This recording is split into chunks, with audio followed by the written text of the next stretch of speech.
बाक्सा जिल्लानि बेन्दोंआव थानाय मसलपुराव बिटिसिनि गाहाय प्रमद बर'आ जिल्ला बिजाब बाख्रि बेखेवदों।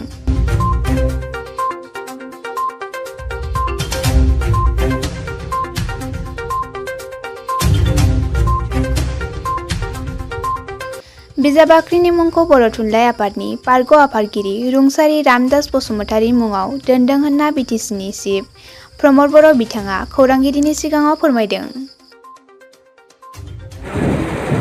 আমি আজি মসলপুৰত এখন সুন্দৰ পুথিভঁৰাল পাবলৈ সক্ষম হৈছোঁ।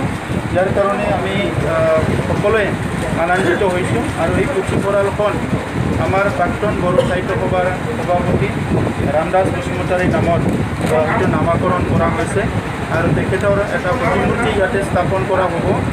আজিৰ সময়ত আমাৰ সমাজক সবচে প্ৰয়োজনটোৱে হৈছে জ্ঞান।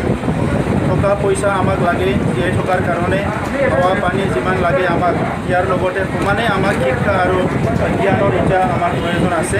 তো সেই শিক্ষা আৰু জ্ঞানটো আহৰণ কৰিবৰ কাৰণে আমাক আমি সকলোৱে অধ্যয়ন কৰিব লাগিব আৰু সেই অধ্যয়নৰ কাৰণে আমাৰ গ্ৰাম্য অঞ্চলত বহুখিনি সুবিধা নাই। গতিকে এই লাইব্ৰেৰীখন হৈ যোৱাৰ পিছত এই অঞ্চলৰ ছাত্ৰ ছাত্ৰী, এইসকলৰ শিক্ষকসকল, এই অঞ্চলৰ বিভিন্ন যুৱক যুৱতীসকল যি শ্ৰেণীয়ে নেকি সদায় মানে ষ্টাডি কৰি ভাল পায়, অধ্যয়ন কৰি ভাল পায়, তেখেতসকলৰ কাৰণে এটা ভাল সুবিধা ইয়াত পাইছে। ইয়াৰ কাৰণে আজি আমাৰ কাৰণে শুভ দিন বুলি মই কৈছোঁ। এই পুথিভঁৰালখন ফিজিকেল লাইব্ৰেৰী কিতাপ পত্ৰ ৰখাৰ লগতে লাইব্ৰেৰী হিচাপেও গঢ় দিয়া হ'ব, যাতে এই অঞ্চলৰ পৰা কোনোবা UPSC APSC এক্সাম দিবলৈ ওলায়, কোনোবা ৰেলৱে ৰিক্ৰুইটমেণ্ট বৰ্ডৰ এক্সাম দিবলৈ ওলায়, সকলো ধৰণৰ ছাত্ৰ ছাত্ৰী যুৱ যুৱতীসকলে নিজৰ সুবিধাবিলাক পাব পৰাকৈ এই লাইব্ৰেৰীখন ডেভেলপ কৰা হ'ব আৰু এইখন আমাৰ বাক্সা জিলাৰ ভিতৰত এটা যিটো জ্ঞানৰ মূল চেণ্টাৰ হিচাপে এইটো গঢ় দিয়া হ'ব। আমি কৈছোঁ কি এই লাইব্ৰেৰীখনৰ লগত আমাৰ যিমানখিনি ইয়াৰ কলেজ আছে, হাইস্কুল আছে, ইয়াৰ প্ৰিন্সিপালসকল, শিক্ষাগুৰুসকল জড়িত কৰিব লাগে। ইয়াৰ লগতে আমাৰ DO সকলো ইয়াত জড়িত হ'ব লাগে আৰু ইয়াৰ লগতে বিভিন্ন ছাত্ৰ সংগঠন আছে, তেখেতসকলৰ জড়িত হ'ব লাগে।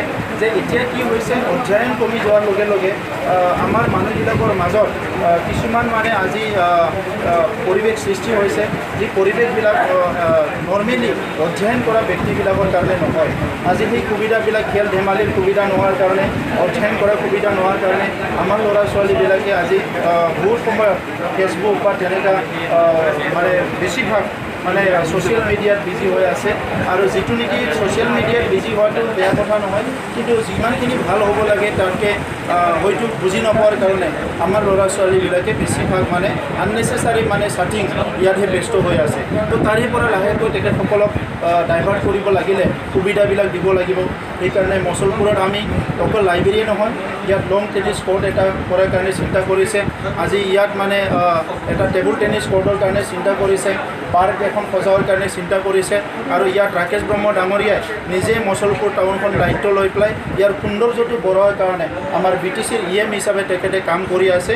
গতিকে অহা 1 বছৰ 1.5 বছৰ 2 বছৰৰ ভিতৰত মই ভাবিছোঁ, মই আশা কৰিছোঁ গোটেই মচলপুৰ টাউনখনৰ ৰূপ সলনি হৈ যাব আৰু ইয়াত সকলো জাতি জনগোষ্ঠী একেলগে মিলি আমি এই টাউনখনত আমি সকলো এটা ইকনমিক হাব হিচাপে, নলেজ হাব হিচাপে এইটো লৈ পেলাই আগবাঢ়ি যাব পাৰিম।